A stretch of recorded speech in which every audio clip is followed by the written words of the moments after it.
নতুন এক সিদ্ধান্তে অভিবাসী ভিসা ঘিরে তৈরি হয়েছে বড় ধরনের অনিশ্চয়তা। ৭৫টি দেশে নাগরিকদের ক্ষেত্রে নেওয়া হয়েছে কঠোর পদক্ষেপ, যার প্রভাব পড়েছে বাংলাদেশের উপরেও। বাংলাদেশ সহ ৭৫টি দেশে নাগরিকদের জন্য অভিবাসী ভিসা প্রদান স্থগিত করেছে যুক্তরাষ্ট্র। শনিবার সকালে ঢাকায় অবস্থিত মার্কিন দূতাবাসের ভেরিফাইড ফেসবুক পেজে দেওয়া এক বার্তায় এ তথ্য জানানো হয়।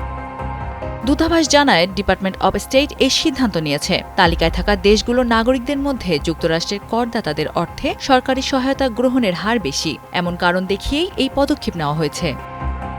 তবে এই স্থগিতাদেশ পর্যটক, শিক্ষার্থী সহ অনভিবাসী ভিসার ক্ষেত্রে প্রযোজ্য নয়। মার্কিন পররাষ্ট্র দপ্তরের নথি অনুযায়ী আবেদনকারীদের যাচাই বাছাই প্রক্রিয়া পুনর্মূল্যায়ন না হওয়া পর্যন্ত অধিবাসী ভিসা ইস্যু স্থগিত থাকবে। এছাড়াও জানা গেছে, ২১ জানুয়ারি থেকেই এই ৭৫ দেশের নাগরিকদের জন্য অধিবাসী ভিসা কার্যক্রম সাময়িক বন্ধ রয়েছে। Sanjida Laboni, Times today.